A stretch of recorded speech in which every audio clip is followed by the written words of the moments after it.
It is with a feeling of deep pride, pleasure, and satisfaction as Prime Minister of the newly independent state of Trinidad and Tobago that I offer you for transmission to Her Majesty the Queen the profound thanks and appreciation of the government, Parliament, and people of this country for Her Majesty's gracious message. We have looked forward with considerable pleasure to our entry into the Commonwealth family. Now that this goal has been achieved, I ask you to convey to Her Majesty an expression of our unfailing loyalty and devotion to her throne and person. We have been inspired by her good wishes, and we pledge ourselves to fulfill the promise expected of us, not only by Her Majesty, but by all the nations of the world, to show how our small community, with its people drawn from many lands, of diverse racial origins, and subscribing to a variety of religious beliefs, can, in harmonious cooperation, make its contribution to the sum total of world peace, world progress, and world happiness. Good evening, ladies and gentlemen. For those of you who don't know me, my name is Nicole Crooks, and I am the Senior Manager, Human Resources, Industrial and External Relations at the bank. On behalf of the Governor, Board of Directors, management, and staff of the Central Bank, it is my privilege, pleasure, and honor to welcome you to the 33rd Dr. Eric Williams Memorial Lecture.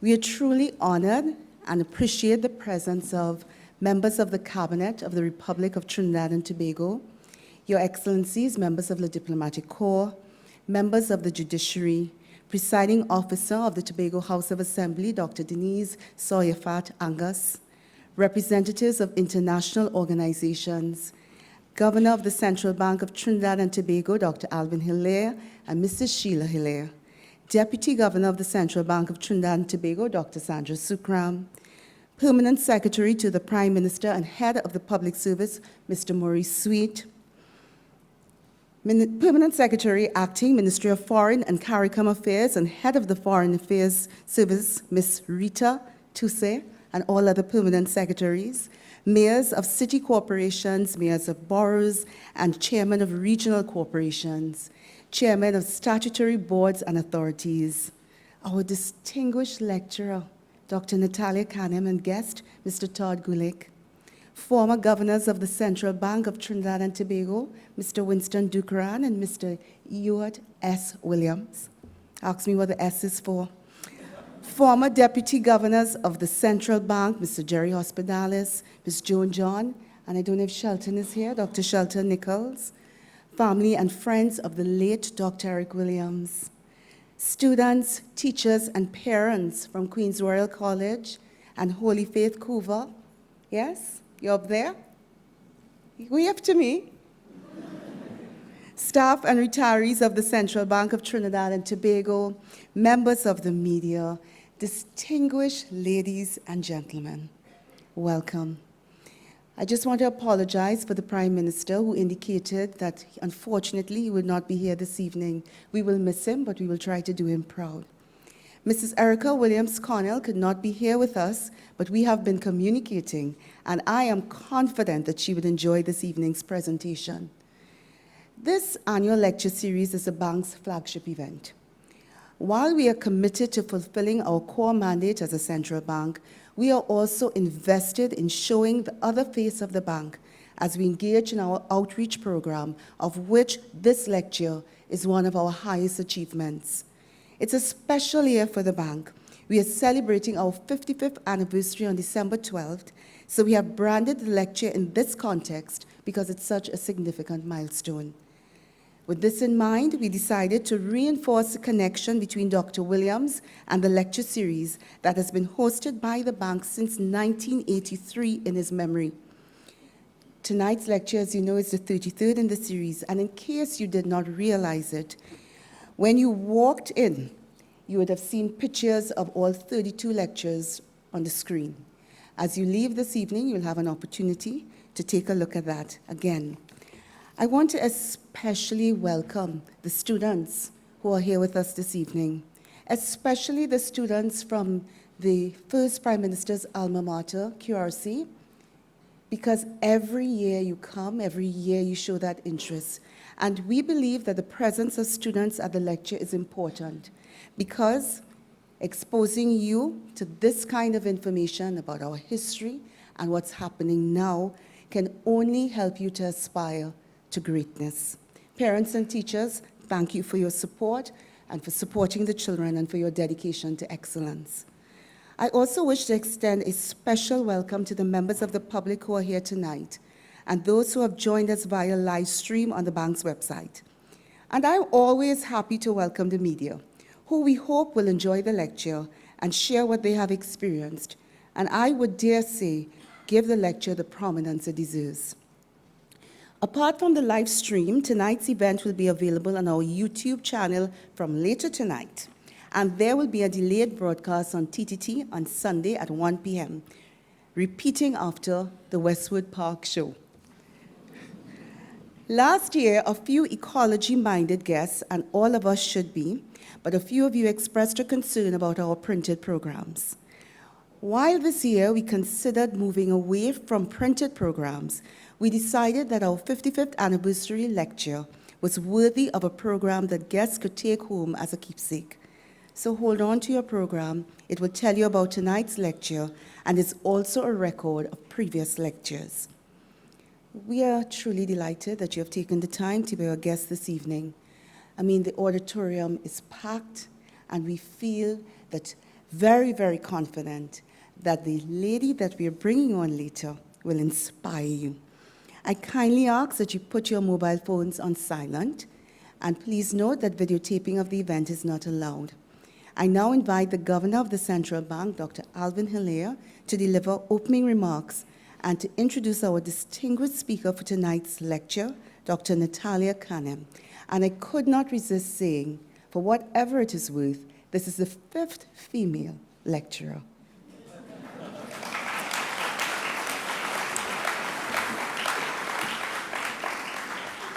Lastly, I have had the privilege of meeting her this week, and let me tell you something, her incredibly warm, dynamic, energetic, and magnetic personality will just inspire us all and brighten our room. Thank you very much. Governor, come forward. Thank you very much, Nicole. Before I give the salutations, I just want to give warm recognition and a round of applause to our wonderful staff who put this introduction together.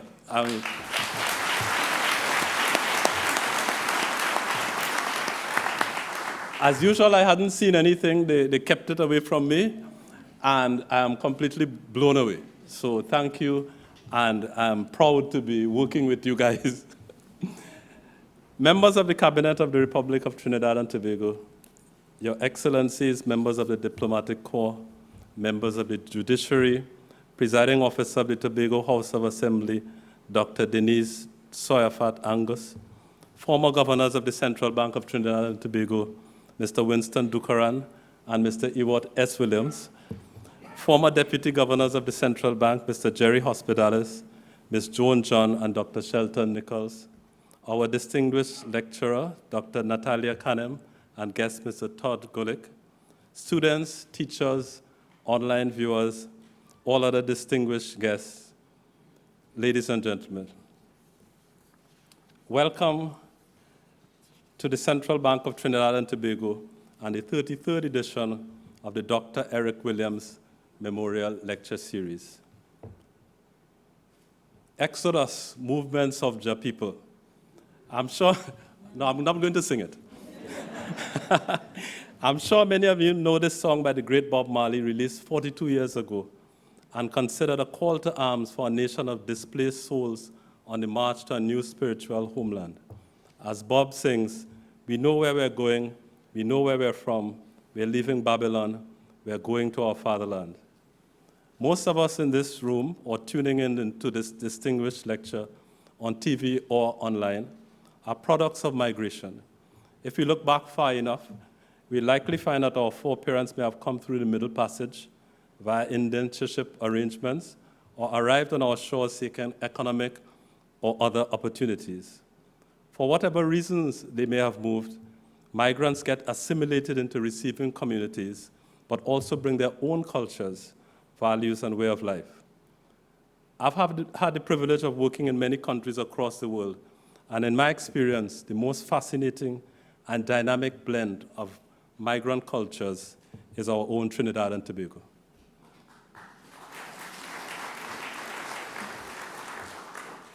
Migration is but one aspect of the presentation that we are privileged to have today by Dr. Natalia Cannon.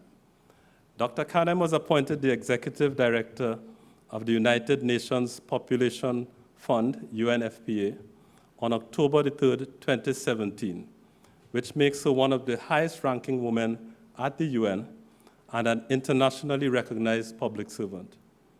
A national of Panama, she's also the first Central American to be appointed to head the UNFPA. The UNFPA is the United Nations Sexual and Reproductive Health and Rights Agencies and is responsible for protecting and promoting access to resources for sexual and reproductive health, especially for the most vulnerable, girls and women. As leader of the UNFPA, Dr. Kanem has made it her mandate to focus on three main issues that affect women on a daily basis: reproductive health, violence against women, and sound family planning. She and her team hope to achieve the following results: 0 maternal deaths, that is, preventable deaths during pregnancy and childbirth; 0 unmet needs for family planning via access to contraception; and 0 gender-based violence and harmful practices in all forms, including an end to child marriages and female genital mutilation. Dr. Kanem's vocation is built on her wide-ranging educational background and experience. She's a medical doctor, historian, scientist, and philanthropist. Her career spans more than 3 decades. She began her research at the Johns Hopkins and Columbia University Schools of Medicine and Public Health. She joined UNFPA in 2014 as the country representative in Tanzania, and in 2016 was appointed Deputy Executive Director in charge of programs. Much of her work is actually based in Africa, as before joining the UNFPA, Dr. Kanem served as founding president of ELMA Philanthropies Incorporated, a private funding institution focusing on Africa's children and youth. We can also claim some dibs on the doctor because she is no stranger to our shores, as she was based in Trinidad and Tobago for a number of years, has a wide circle of friends here, and is an associate of the Lloyd Best Institute of the Caribbean. I also found out she played mass in Minchell, so we have something in common. For her dedication and extensive work in these areas, she was listed on the 2019 Gender Equality Top 100 list of most influential people in global policy. Dr. Kanem has also been named as Hero of the UN Foundation. Actually, they call it Shiro. But according to the foundation, a Shiro defends the vulnerable and fights for human rights. They command forces and build coalitions for peace, and they take on the world's toughest challenges. Dr. Kanem and her team have assisted, educated, empowered, and positively impacted millions of women and young girls by giving them the power to realize their full potential in society. Her work sounds astonishing and astounding, and I'm sure, as demanding as it must be, it is equally fulfilling. This evening, it is a great honor and my distinct pleasure to invite Dr. Natalia Cannon to deliver the 33rd Dr. Eric Williams Memorial Lecture on the theme, The People's Movements, the Consequences of Population Dynamics in the Caribbean. Join me in warmly welcoming Dr. Kanem to the stage.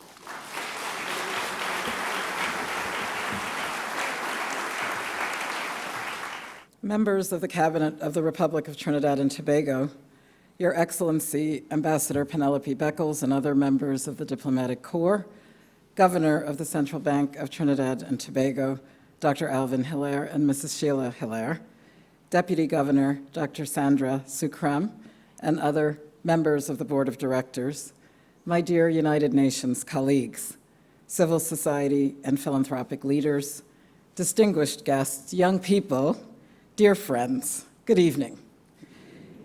It is indeed a pleasure for me to address you on this occasion of the 33rd Dr. Eric Williams Memorial Lecture. I thank the Central Bank and all concerned for the honor of this invitation. And I greet you in peace. Peace is the noble purpose of the United Nations.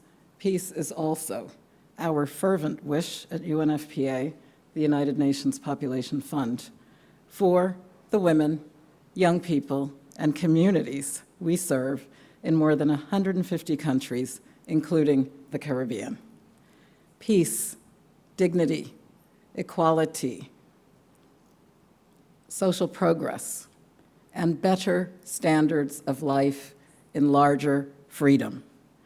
Principles set out in the 1945 preamble of the United Nations Charter, and concerns also of the vital present-day Caribbean community. In his extraordinary political memoir, Inward Hunger, Dr. Eric Williams describes the issues he was addressing in his lectures and cottage meetings around the time of the founding of the People's National Movement in 1956. He wrote, and I quote, "One of my favorite topics was the place of women in Caribbean society," end quote. 6 decades later, women's place remains a topic of import. I lead UNFPA, which is the United Nations Sexual and Reproductive Health Agency, and our mission is, in short, to deliver a world where every pregnancy is intended, where every childbirth is safe, and where every young person's potential is fulfilled. In addressing sexual and reproductive health and population, we promote health, human rights, human fulfillment, and societies and families that are stable and prosperous, all in keeping with the aims of sustainable development. In pursuing this mission, we deal with issues of sexuality and gender, conception and childbirth, family health, puberty and adolescence, aging and mortality. In short, the cycle of life. This means that we find ourselves dealing largely, though not exclusively, with the place of women, in Dr. Williams' terms, because gender equality lifts everybody up, including men too. In each of the countries in which we work around the world, it's always necessary to understand and appreciate the particularities. In this community of island and coastal nations, we call the Caribbean, one observes a population that is the consequence of many movements. The story that I'm about to tell you is a tale in 3 movements. The first is a story of population, of displacement, of migration, of fertility, the age-old cycle of life and death. The second movement is the movement of a person, from childhood through adolescence to adulthood, hopefully to happy, healthy old age. That person could be a teenage girl in the Caribbean today. You may be interested in learning about her movements. Thirdly, when we speak of movements, social movements, the Caribbean has contributed to, been affected by, and even now is fashioning a story about the power that people's movements can bring to the enterprise of peace, dignity, equality, and freedom. To begin, I do speak with you as a Caribbean person born in Panama with our Caribbean coast. Some of my ancestors hailed from Jamaica and St. Lucia. They were part of a movement of people who built the Panama Canal. My son is a Dominican, and it's true that I have played Mass in Trinidad in many a carnival past. The history of the people of the Caribbean is a history of seafaring Amerindians, one of trade winds and the Middle Passage, the movement of millions of Africans across the Atlantic and into enslavement. It is a history of indenture, the movement of millions of East Indians into years-long bondage, working towards an impoverished freedom. And add in economic migrants from Europe, the Middle East, the Far East, who may have arrived free, but penniless. These and other movements of peoples have created a Caribbean community of great diversity, and this diversity can be a great strength. Vibrant new cultures have been created. But the upheaval and disruption inherent to this process tended towards a culture of unsettledness. Under colonialism, the model of the stable nuclear family was never intended here, nor even permitted, notwithstanding the many Caribbean people who made something out of nothing and have developed stable families and communities. This culture of unsettledness has lingered, with consequences right up to the present day. In the Caribbean, inevitably, other movements are now forced by climactic weather events. From the earliest recorded history, hurricanes have blown through these islands. Buildings destroyed, people left homeless, water and food supplies becoming precarious. This inevitably disrupts communities and families and forces people to leave one place and go to another. Imagine what it must be like, in the wake of one of these powerful storms, for someone to hunker down in fear, to face the tragedy of a home damaged, personal belongings lost. And I ask you to imagine further. Of course, in any community, at any time, there are women who may be pregnant, women who will imminently give birth. Imagine their circumstances when a hurricane blows through and there you are without a home, no assurance of transport to the hospital, even if the health clinic is still standing. What happens when the baby is ready to come? UNFPA works closely with partners to ensure that sexual and reproductive health is integrated properly into emergency response. We deploy dignity kits, which could be a simple bucket containing a toothbrush, soap, products for menstrual hygiene. Our UNFPA health personnel, counselors, and advisors support vulnerable populations, working to ensure that the needs of women and young people will be prioritized, both during the emergency and the reconstruction phases. The devastation wrought by Hurricane Dorian in the Bahamas reminds us of the vulnerability and the fragility of the Caribbean island states to the impact of climate-related disaster. Previously, Hurricanes Harvey, Irma, and Maria displaced an estimated 3 million people in 16 countries and territories. And now, just recently, Tropical Storm Kanem affected Trinidad and Tobago. I'm told farmers lost millions of dollars. UNFPA humanitarian advisors deployed quickly to assist the Bahamas. I'm told that actually we were the first UN team on the ground in support of our gender affairs government partners. In the aftermath of Dorian, we are helping to strengthen the capacity of the Bahamian government, our nurses and doctors working with them to provide contraception that women depend on, because very few will want to conceive under the circumstance. Our social workers and counselors are being called upon for clinical management of sexual assault, which sadly occurs more often during humanitarian crises. These emergencies, indeed, are becoming more frequent and more severe as the effects of climate change accelerate.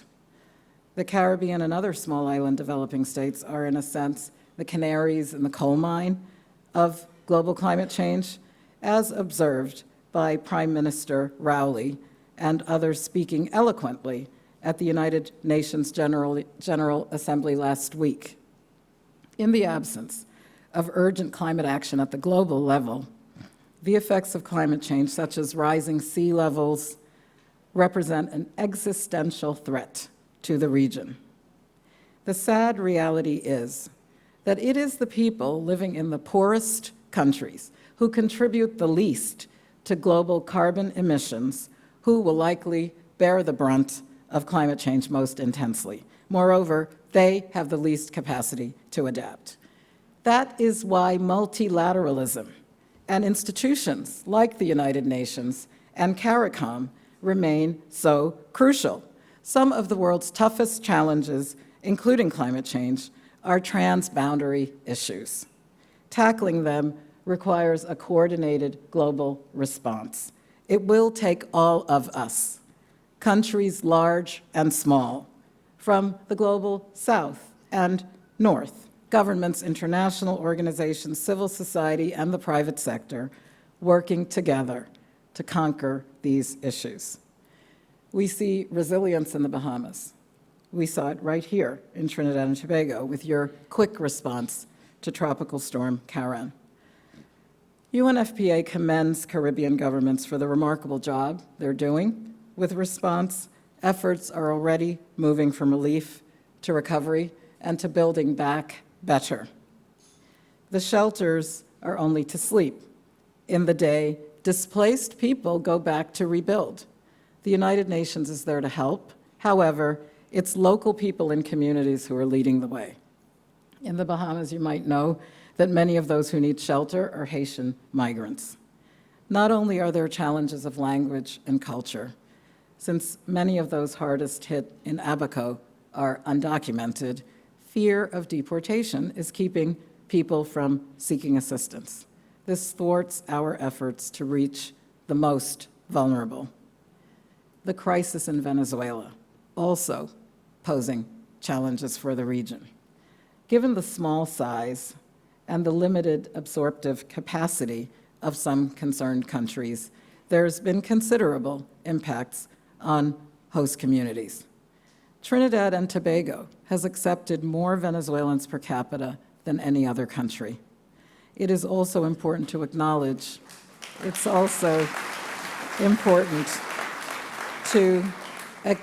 the tremendous efforts being made by governments across this region to grapple with the increasing numbers of refugees and migrants while seeing the human face of the crisis and always striving for solutions.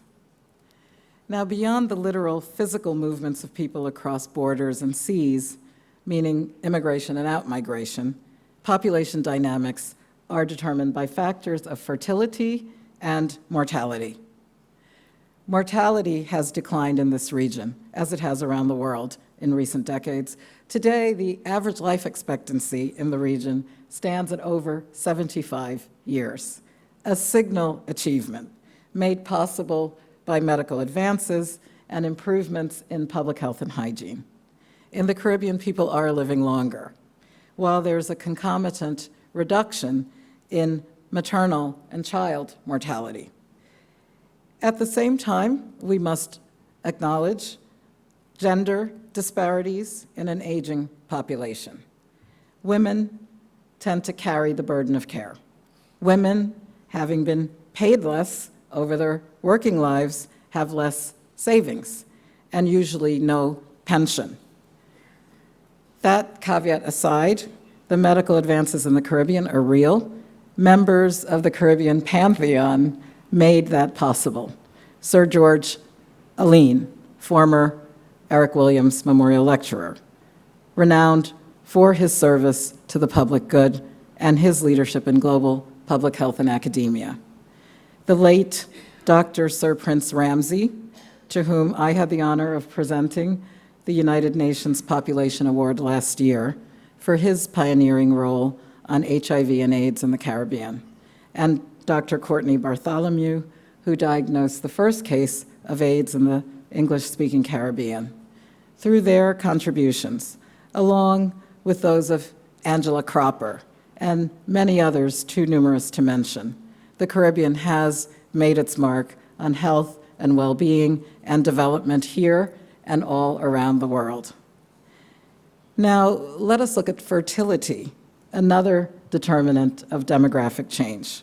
We note that Caribbean women now tend to have on average about 2 live births over their lifespan, in some places below the level of replacement for the first time ever. Falling fertility and negative migration balances due to high out-migration point to the future for a diminishing population growth beginning about the year 2059, according to a recent analysis by the Economic Commission for Latin America and the Caribbean, ECLAC. Accelerated population aging, the effect of the so-called brain drain, and other demographic factors do present challenges for Caribbean societies and others around the world. Addressing these issues in a systematic manner requires government and civil society institutions that can continuously adapt and evolve to meet these challenges as they emerge. Population policy, informed by accurate and timely data and evidence, all play a critical role in human development. What do I mean by this? We need to look no further than right here in Trinidad and Tobago. Since independence in 1962, this country has been engaged in the development of explicit and implicit national and sectoral population policies to drive economic and social development.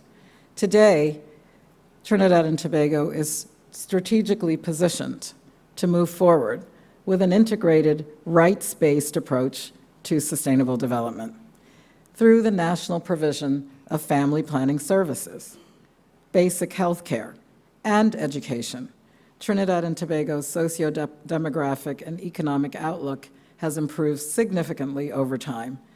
This has been combined with support to addressing death in childbirth, maternal mortality, which has substantially decreased over the past years. The implementation of its population policy with the establishment of a National Population Council would allow the government to examine population dynamics and better position itself to address opportunities and challenges posed by migration, by declining fertility rates, and its demographic transition. As a key leader and influencer in the region, Trinidad and Tobago has the opportunity to impact not only its own development, but that of the larger Caribbean. And indeed, it is already doing so. Through the Ministry of Planning and Development, the government is supporting other countries to conduct population situation analysis and to have structures in place to analyze population dynamics and inform policy. 2020, a big census year, will document some of the recent demographic shifts due to the increase in intra-regional migration, which continues to shape the contours of the Caribbean. Excellencies, distinguished guests, women, and in particular adolescent girls, have been key drivers of development in every region. The vulnerabilities that they confront speak to the vulnerabilities of the region as a whole. Which brings me to my second movement, Rites of Passage from Childhood into Old Age. Years ago, a young boy helped his mother make bread and cakes and sold them on the streets of Port of Spain. He was the firstborn of 12 children and was enlisted to help augment the meager family income, as he described it in his memoir years later. Because of the, quote, fundamental family problem, the steady and inexorable disproportion between population and resources, end quote. And yes, that young boy was none other than Dr. Eric Williams. His book, Inward Hunger, begins with his early life in Trinidad in the years following his birth in 1911. Writing in retrospect, Williams is very clear on the conditions that caused his family's struggles.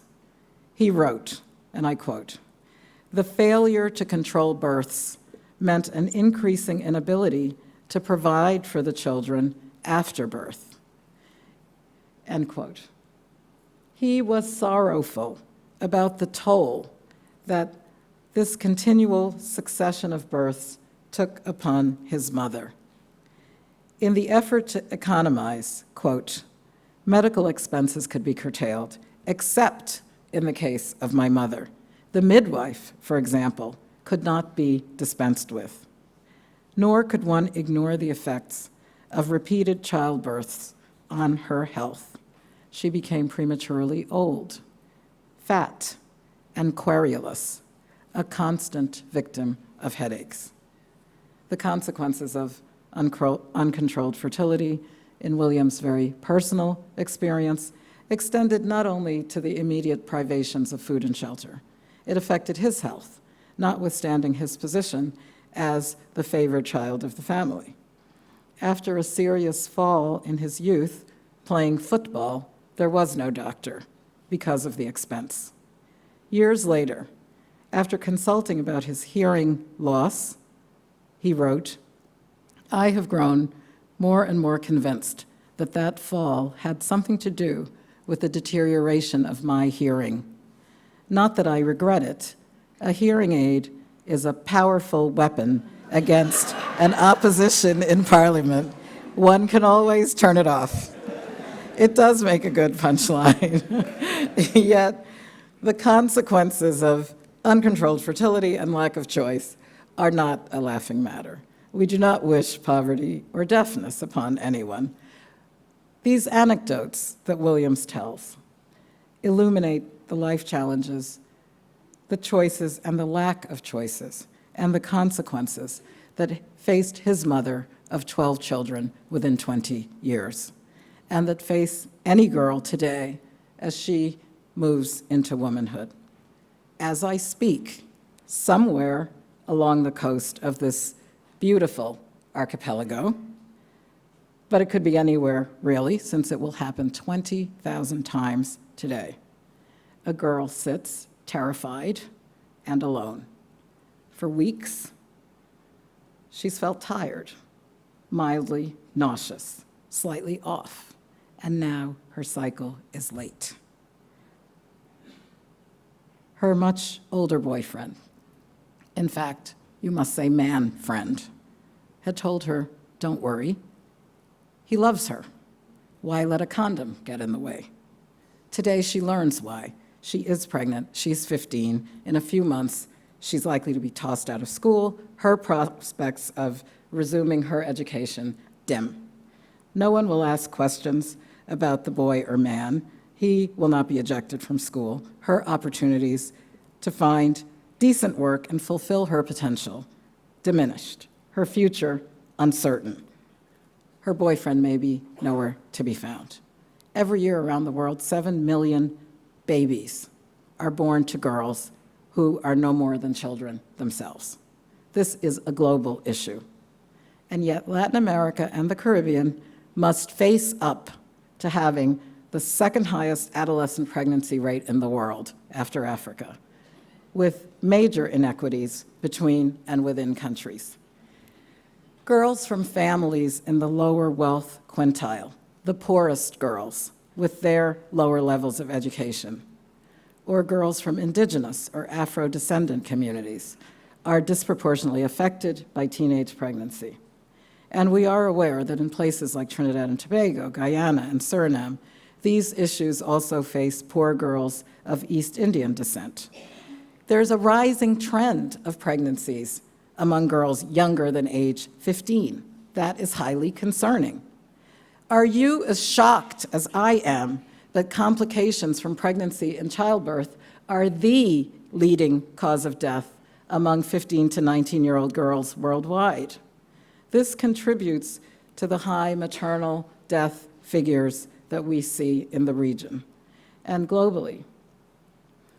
Fully 1/3 of all new HIV infections now occur among young people aged 15 to 25. Alarming. By now, research has shown that the flip side of this equation is that good investment in the health and rights of women and girls offer countries some of the best returns on investment.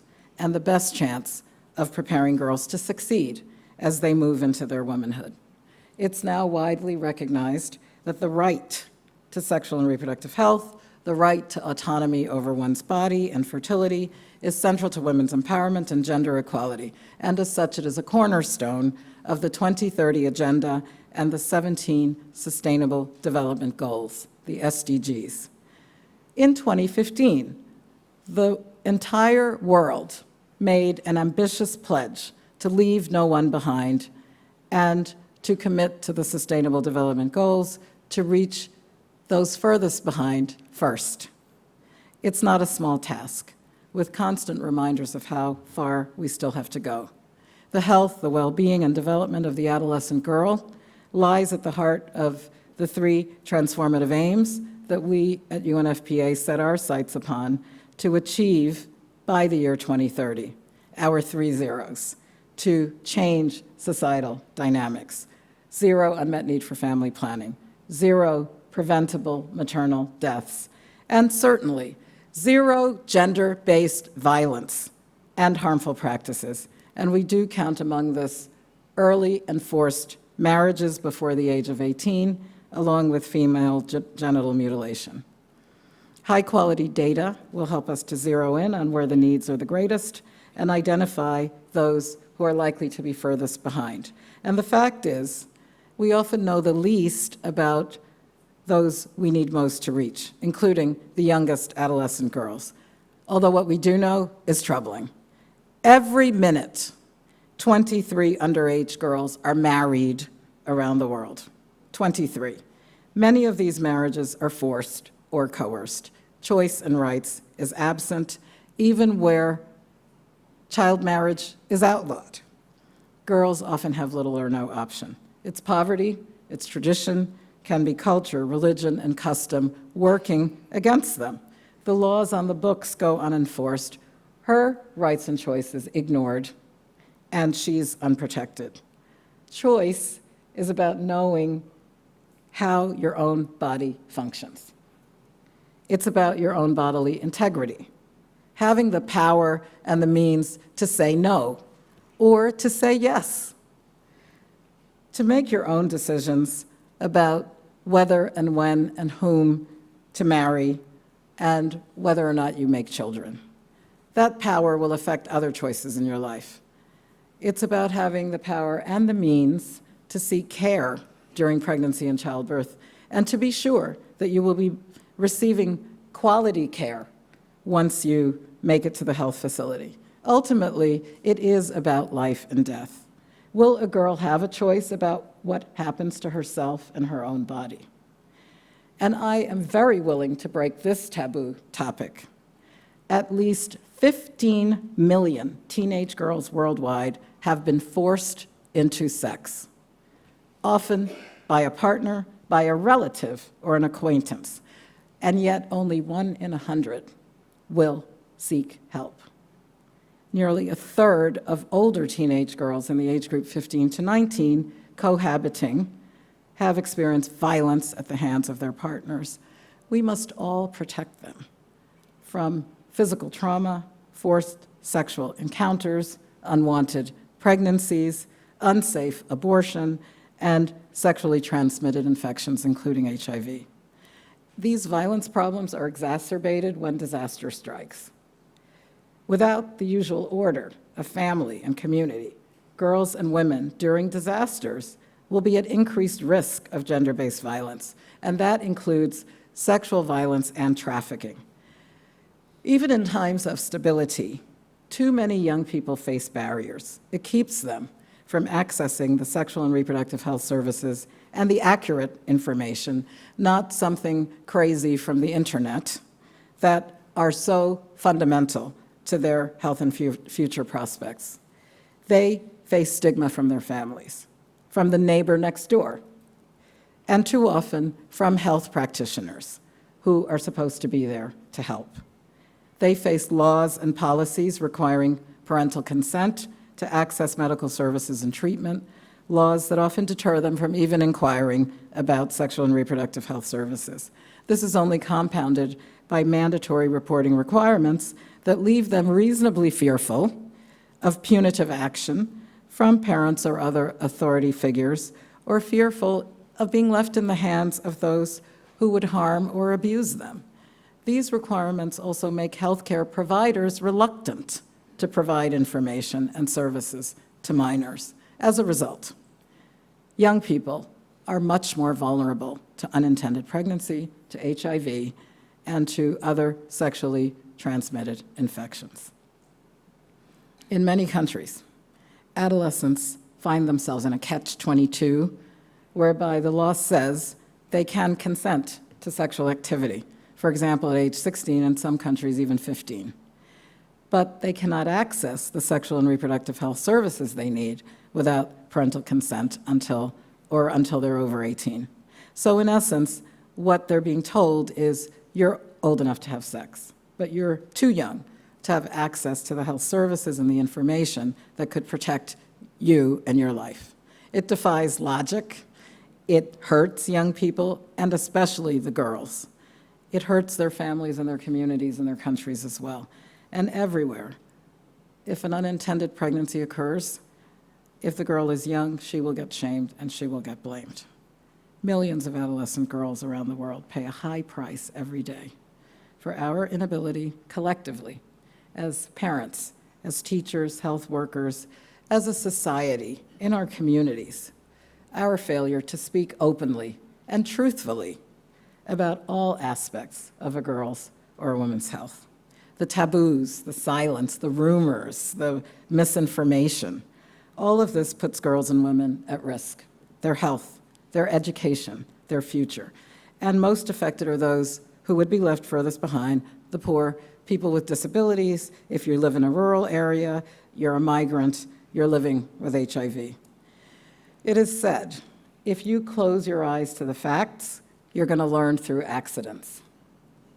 What's clear from the statistics on adolescent pregnancy that I have just shared with you is that as we adults squeeze our eyes shut and deny an adolescent the facts of life that would protect her, too many young people are forced to learn by accident.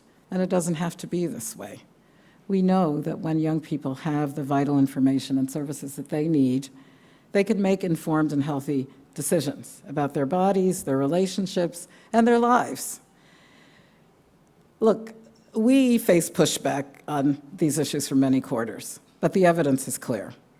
It shows decisively that comprehensive sexuality education does not lead to earlier sexual activity or riskier sexual behavior. And in fact, it reduces those risky behaviors.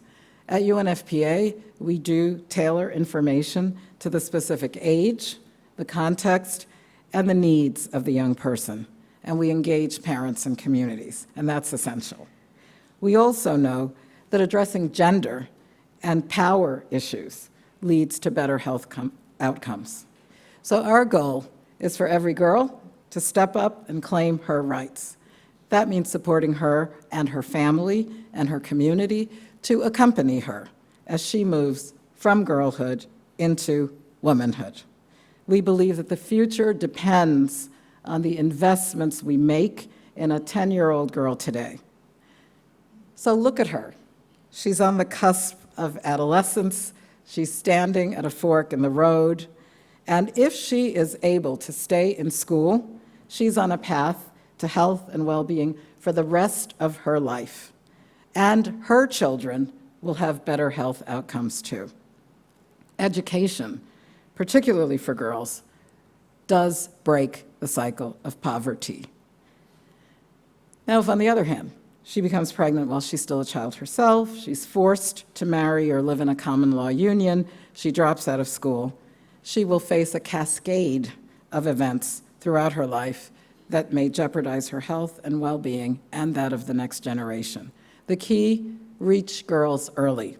Once girls find themselves on that bottom path, it's going to make mid-course corrections much more difficult and much more costly. That is something that Tiffany Terrell from Guyana knows very well. We met her at an empowerment program for adolescent girls in Guyana Tiffany had her first baby when she was 15, and then she had her second at age 17. The pregnancies disrupted her education.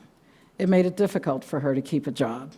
Her mother was not supportive and could offer little help in overcoming her challenges. Then devastation.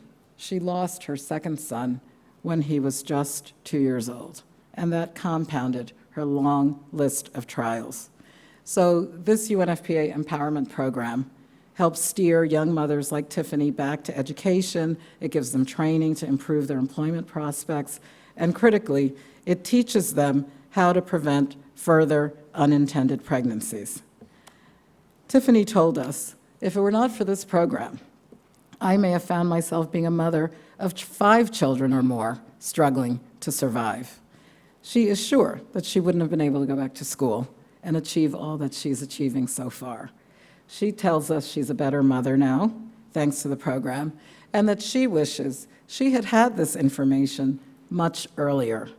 And now she's doing her part to ensure that other girls will have information. She's traveling around Guyana and the wider Caribbean sharing her very inspiring story. Yet, even for some, when they overcome these challenges, stigma holds on to them. Tanette, who's now 30, another young lady who had her first child at age 15, put it this way: the reality is people are very judgmental.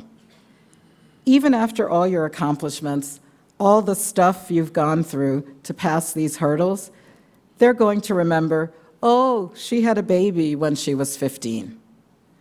Our girls deserve better, don't they? It's time to break the conspiracy of silence and stigma. It holds so many girls and young women back. Investing in adolescents.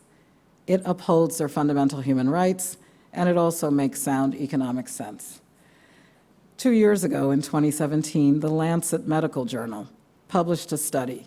It shows that improving the physical, mental, and sexual health of adolescents at a cost of just about $5 per person per year would yield more than 10 times as much in benefits to society. By far, the highest return would accrue in the low-income countries, the same ones with the highest adolescent mortality rates. Protecting adolescent rights, making sure they stay in school, that they have access to services and information they need to avoid teen pregnancy and sexually transmitted infections so that they can reach their full potential. These are smart investments with enormous returns for the individual, but also for society. Rights and choices. They can change the world, and we at UNFPA want them for everyone. While reproductive rights and choices have become a reality more and more for women and girls, more than ever, too many still lack the power to make fundamental decisions about their own bodies. We surveyed data from 51 countries around the world and saw that only about 60% of women who are married or in a relationship can even make their own decision whether or not to have sexual intercourse with their partner, to use contraception, or to receive health care.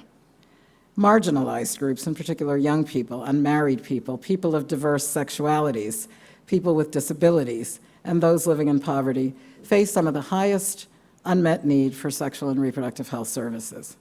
So while we've made enormous progress, and we should be proud of that, we are not there yet. We have to close these gaps. And what about the boys and the men? The reason that I say that the adolescent girl is at the center of development is that a direct investment in her, as I've stated, will also accrue to her family and her community. We also need to reach our boys, particularly if we want to change some of the negative masculinities that foster and perpetuate gender-based violence and discrimination. Boys and men are allies in this struggle, and they're also beneficiaries of it. Gender equality is not just a woman's issue. It benefits everyone in a gender-equal world of rights and choices for all. Everybody wins. And now that brings me to the final movement. I would like to speak today about a movement that began in the 1960s, like UNFPA, and we're now celebrating our 50th anniversary. This movement gained impetus from the International Conference on Population and Development, ICPD, in Cairo just 25 years ago. And that Cairo ICPD movement makes what I'm about to tell you possible. A young woman steps through the door of a health clinic in her village. She is confident that it is a place where her dignity and her rights will be respected. Even though she lives in an impoverished area, the clinic is easy to reach. She's come for support to plan her family. A full range of options is available for her, along with all the information that she needs to make the right choice, her choice. And if she decides to have a child, she can return knowing that her pregnancy and delivery will be healthy and safe. She's just one face of the historic movement for rights and choices that has touched and transformed the lives of millions of women and girls. Like them, she's part of a generation more likely than ever before to be able to enjoy their reproductive rights. The Cairo consensus that governments from all around the world, including Caribbean nations, recognized at that famous International Conference on Population and Development 25 years ago, still continues to inspire those of us who were present there in Cairo, and also millions more around the world. It has been life-changing. The conviction that women and girls belong squarely at the center of development, and that all human beings have the right to decide freely whether, when, and with whom to have children, and that everyone must have the means to exercise this right. And it's an extraordinary achievement. It did not happen on its own. For the past 50 years, in every part of the globe, countless individuals, organizations, and governments have demonstrated courage and imagination, passion, and drive to advance women's health and rights. These change makers offer inspiration to us all, and we need it. It's simple. You put people first and priority attention to women and girls. What connects these dots? Issues that are at the core of our work at the United Nations: rights, choices, and voice. In particular, women's rights, choices, and voices. And since 1994 in Cairo, there has been a great deal of progress on the implementation of the ICPD Program of Action here in Latin America and the Caribbean. We have seen improved access to sexual and reproductive health services, and as I mentioned, increased longevity and a reduction in maternal and child mortality. You have much to celebrate.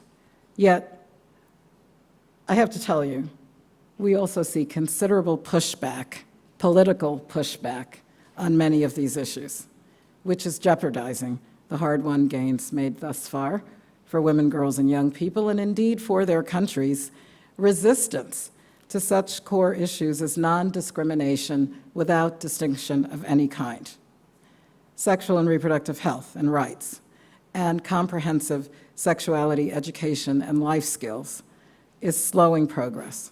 That resistance undermines efforts to reach those who are furthest behind.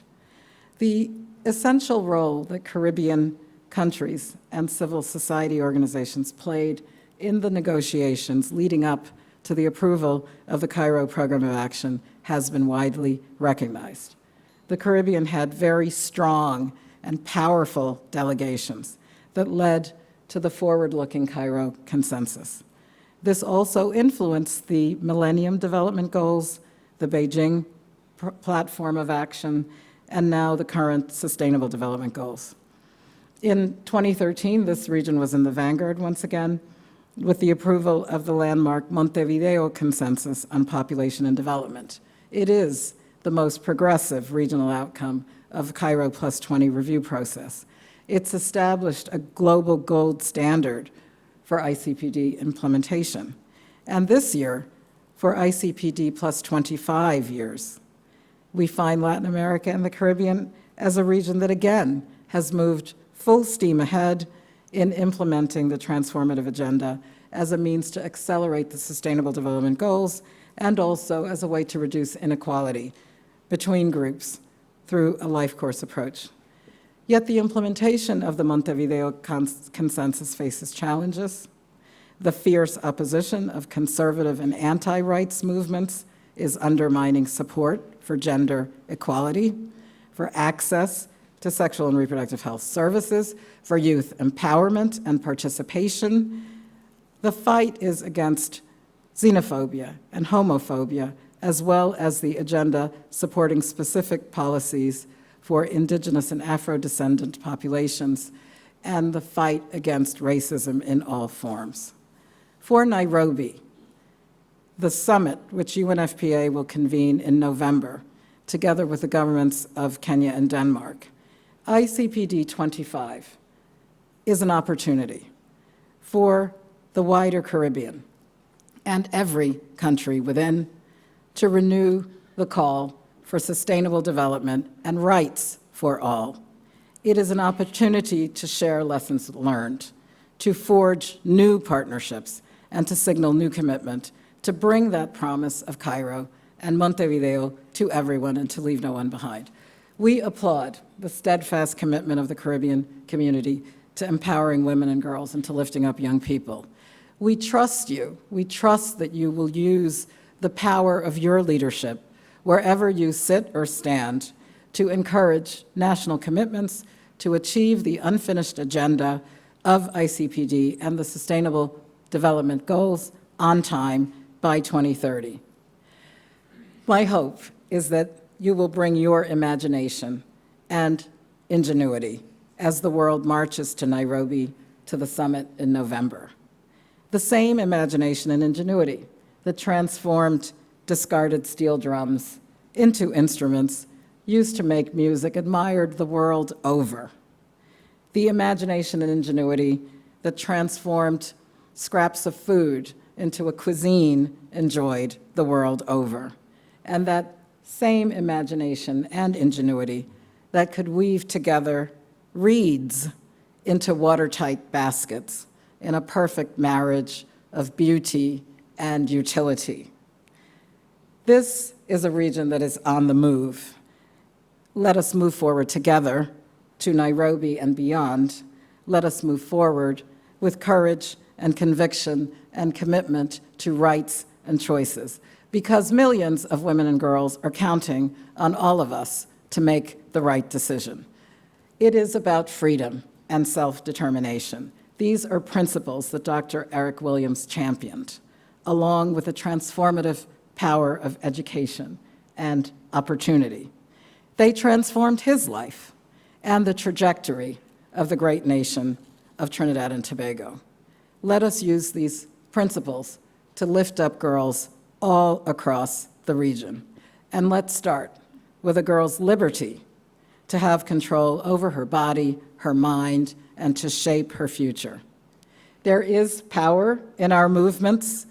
In the instance of the Nairobi Summit, together, we've done the preparatory work with civil society and all around the world. The mandate is embedded within communities. It is they who are translating the Sustainable Development Goals from the piece of paper into action. Paraphrasing Ms. Donna DaCosta Martinez of the Family Planning Association of Trinidad and Tobago, the Nairobi Summit will revalidate that we are marching for our mothers, our sisters, our daughters. It is they who are Atlas. They are the bearers of the world. As we march, we are going to stick together. We are going to sing one and the same song, which is about women's rights, our voices ringing out in beautiful harmony. So thank you for listening to my story of 3 movements and how they evolve. I have spoken of the movement of peoples to create the modern-day population of the Caribbean. I also spoke of the movement of a girl into a confident womanhood. Once prioritized and properly looked after, she will make her mark. She will fulfill her potential. And I told you of my excitement about the lifting up of women's rights and choices at the upcoming Nairobi Summit, 25 years after Cairo, and of UNFPA's determination to end unmet contraceptive need, to stop unnecessary deaths during pregnancy and childbirth, and to join hands with you, to join hands and do our part to stop the senseless violence against women and girls. As Lloyd Best told it, the limbo was born on ships during the Middle Passage. Limbo, an allusion to the limited space available on board and the dim prospects of transcending that. Too many of our girls are stuck in a perpetual limbo, bending down low to get through a space that doesn't exist. It is time to end this dance and give them the space they need to flourish. In essence, this crescendo must resound and reverberate throughout the Caribbean, the sounds of the imagination and the ingenuity of the dispossessed. Make something out of nothing. The limbo space from those ships must not continue. These are metaphors of our Caribbean resilience, and therein the power of beauty to transform no way into a way forward. Thank you very much.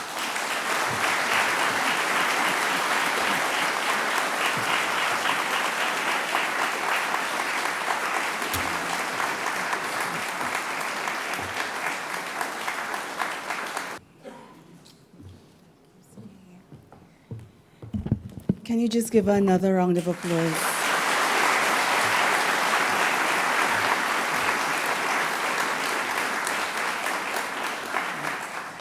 Thank you for being so special and for bringing that to us. I mean, as a woman, and I have both, one of each, a boy and a girl, well, a man and a young woman. So that meant so much to us. Thank you. Governor, I'd like you to just come forward. He obeys orders beautifully. And if you can come center stage, or maybe just here so you can get so nothing blocks you, we'd like to make a presentation to Dr. Kanem. Thank you so much. Thank you.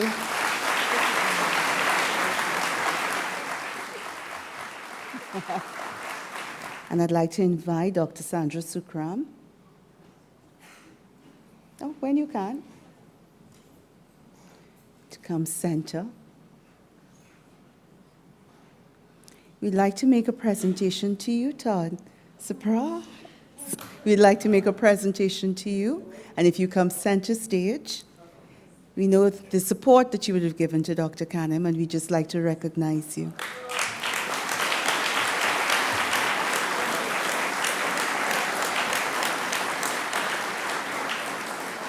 Thank you.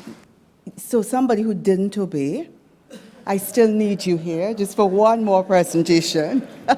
Thank you, Sandra. We'd like to invite Dr. Denise Soyafat-Angus to come forward. We'd like to make a presentation to you. We missed our Chief Secretary this year. We'd love to make a presentation to you. Thank you very much, ladies. And one more presentation, and I'd like Patrick Solomon to come forward. He's the Inspector of Financial Institutions.